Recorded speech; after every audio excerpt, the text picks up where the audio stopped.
தமிழகத்திலிருந்து மருத்துவ படிப்புக்காக ரஷ்யா சென்ற தங்கள் மகனை பொய் வழக்கில் கைது செய்துள்ளதாகவும் அவரை மீட்டுத் தர வேண்டும் என்றும் பெற்றோர் கண்ணீர் மல்க வேண்டுகோள் விடுத்துள்ளனர். கடலூர் மாவட்டம் ஸ்ரீ முஷ்ணம் அடுத்துள்ள பாளையங்கோட்டை கீழ்ப்பாதியில் வசிக்கும் சரவணன் பாமா தம்பதியினரின் மகன் கிஷோர் கடந்த 2021ஆம் ஆண்டு ரஷ்யாவில் மருத்துவ படிப்பிற்காக சென்றுள்ளார். படிப்பு செலவுக்காக பகுதி நேர வேலையாக கொரியர் நிறுவனத்தில் தனது நண்பர்களுடன் வேலைக்கு சேர்ந்துள்ளார். வாடிக்கையாளர்களிடம் பொருட்களை டெலிவரி செய்தபோது ரஷ்யாவால் தடை செய்யப்பட்ட பொருள் இருந்ததாக கூறப்படுகிறது.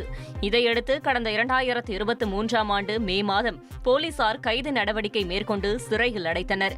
மகனை மீட்க பெற்றோர் போராடி வரும் நிலையில் யுக்ரைனுக்கு எதிரான போருக்கு செல்ல கையெழுத்திடுமாறு போலீசார் தன்னை மிரட்டுவதாகவும் தனி அறையில் பூட்டி சித்திரவதை செய்வதாகவும் பாதிக்கப்பட்ட மாணவர் தனது உயிருக்கு பாதுகாப்பு வேண்டி ஆடியோ ஒன்றை வெளியிட்டுள்ளார். அப்பா, நான் இங்கே சைன் போட மாட்டேன்னு சொன்னேன்ப்பா வாருக்கு. அப்புறம் அவங்க இங்கே இருந்து கூப்பிட்டு போயிட்டு இப்போ நீ சைன் போட்டு தான் ஆகணும், இப்போ நீ சைன் போடல நாங்கள் இப்போ அடிக்க ஆரம்பிச்சிருவோம் அது இதுன்னு சொல்லி இது பண்ணுறாங்க, மிரட்டுறாங்க.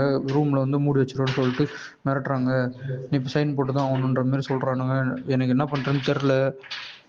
மேபி வாருக்கு அமுச்சு விட்றாங்கன்ற மாதிரி தான் தோணுது. மண்டே இல்லைன்னா சண்டே, எனக்கு தெரில. இது எனக்கு ஃபோன் இனிமேல் தரமாட்டாங்கன்ற மாதிரி தான் தோணுது. யார்கிட்டையும் வந்து இந்த கூட இருக்கிறவங்கள்ட்ட வந்து இது இப்போ வந்து அவன் கேன்சல் பண்ணுறான், அதுக்காக வந்து அவங்க கூட எல்லாருமே பேடாகவே பேசுங்க, அந்த மாதிரி பண்ணுங்க அப்படின்னு சொல்லி வச்சுருக்கான்.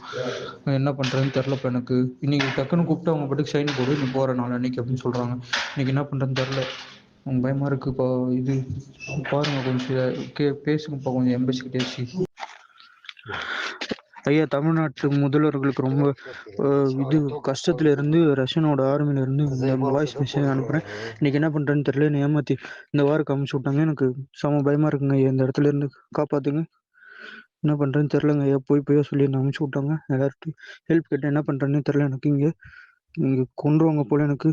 என்ன பண்றேன்னு பாருங்க. இந்நிலையில் இப்பிரச்சனையில் அரசு தலையிட்டு தங்கள் மகனை மீட்க நடவடிக்கை எடுக்க வேண்டுமென பெற்றோர் கோரிக்கை விடுத்துள்ளனர். பையனை ரஷ்யாவுக்கு மருத்துவம் படிக்க அனுப்பிச்சேன் ஐயா. அங்கே பசங்க கூட எல்லாம் தங்கியிருந்த போது ரஷ்யா பசங்க இவங்க எல்லாம் கொரியரில் வேலை செய்கிறேன்னு சொல்லி அழைச்சிட்டு போனாங்க சார் ஐயா.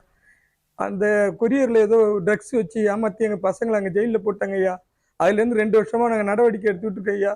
இப்போ ஒரு வாரத்துக்கு முன்னாடி என் பையனை திடீர்னு அழைச்சிட்டு போயிட்டு தான் எங்களுக்கு தகவல் வந்தது ஐயா. என் பொருளை எப்படியாவது எங்களுக்கு உயிரோட காப்பாற்றி கொடுங்க ஐயா. என் புள்ள உயிரோட இருக்கா இல்லையாலும் எங்களுக்கு தெரியல ஐயா.